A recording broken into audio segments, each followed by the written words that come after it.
In this video, I'm going to show you exactly how to create a modern project intake process in an enterprise. The intake process was built to filter out unprepared ideas, but many times the filter is so heavy it kills some of the most important ones, or too light that it won't stand up when power and organizational dynamics come into play.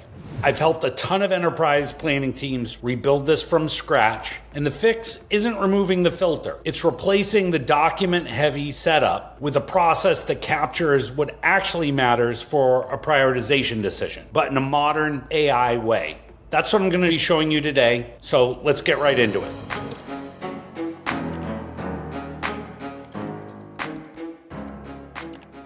So the intake process was built as a well-intended defense mechanism. This is because every failed project costs the organization something. Wasted budget, lost time, credibility with the people who signed off on it. The gates are also there to protect limited teams and resources from other people stealing their valuable time on ideas that don't align to priority or strategy. Sometimes they're just there to help teams say no in a polite way. So the natural response is to build these gates like PRD requirements, intake forms, backlog queues, approval layers, all designed to control what gets through. But the filter ends up creating the problem it was trying to prevent in the first place. When intake demands high levels of documentation before any context exists, ideas show up without business cases, with no urgency signals, without stakeholder alignment, which means the reviewers can't make a good prioritization decision. So often the decision defaults to organizational politics or whoever has the strongest sponsor.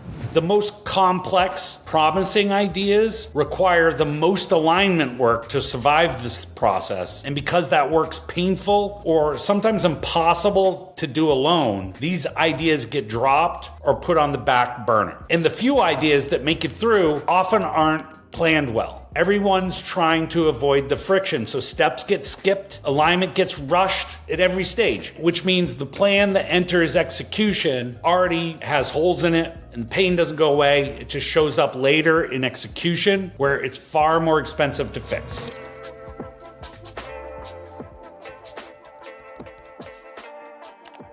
So if the intake process is failing because it's capturing the wrong things, the fix starts with getting clear on what it actually needs. Most intake forms track the submission, who's asking for the project, what they want, and when they need it. But none of that tells you whether the idea is worth pursuing, how urgent it is, or what it would take to get it done.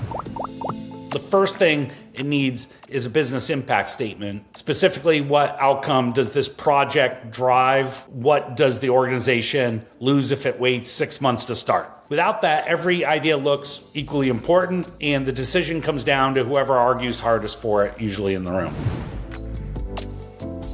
Second is the urgency signal, meaning what makes this project worth starting on right now. This is what separates a strong idea from a timely one, which without it, ideas with real windows of opportunity end up sitting in backlog next to things that can wait 18 months.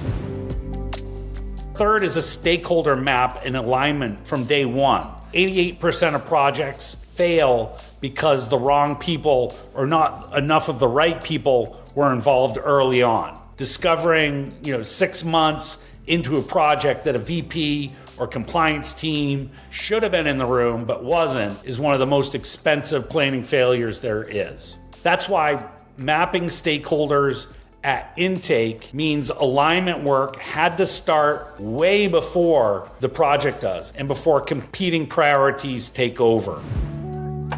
And fourth is early risk identification. Undefined constraints and unknown dependencies don't disappear because they weren't captured at intake. They surface in execution where they're harder and more expensive to address, and identifying them early means they factor into prioritization decision before anyone commits resources to a project that's already has problems from the get-go.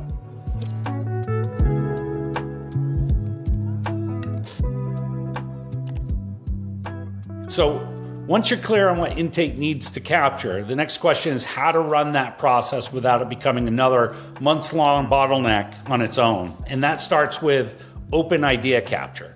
The submission process in most organizations demands so much documentation up front, which is why ideas tend to die before they're ever evaluated. So instead, anyone should be able to easily submit a rough idea without having to try to fill out a complex form designed for a project that's already fully scoped or understood. So to do that, the easiest way is to use a tool like Force Equals, which is the AI platform I built that completely handles enterprise planning. From there, AI agents handle everything that the intake process currently makes humans do manually. So within 30 seconds of submission, Force Equals agents add context, they frame the business problem, identify relevant stakeholders, surface risks and constraints, structure the opportunity. They build out a detailed business case and ROI model. They look at architecture constraints. They look at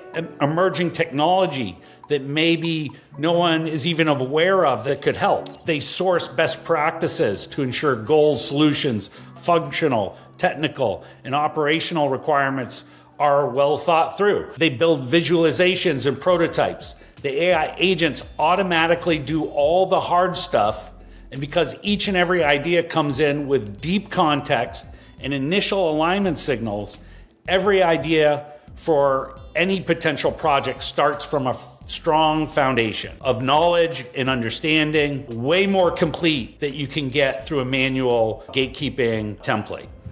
What used to take weeks of prep work to assemble starts in literally under a minute for each and every idea. With Force Equals, you can radically modernize intake. But that's just the first part. The next thing is to attack how to modernize prioritization.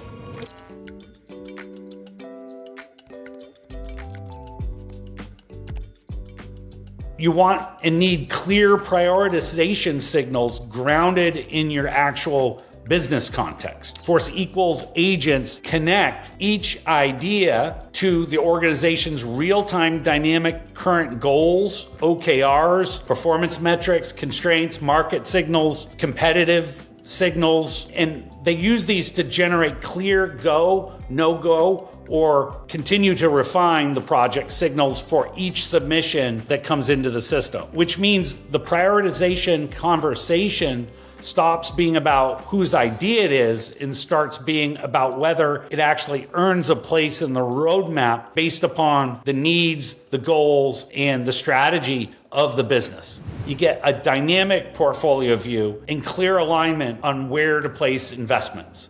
And when an idea gets approved, the platform doesn't stop there. With momentum from clear go signals, the AI agents, they keep building out the context to close gaps, augmented it with incremental collaboration, stakeholder alignment, mitigate risks, maintain the business case, maintain the stakeholder map, update and generate a more refined ROI model as more information is coming in, maintain all presentation assets, reports, managing approval flows and sign-offs, all continuously. As new information comes in, the plan becomes more mature and the AI agents handle all the hard, dirty, repetitive work.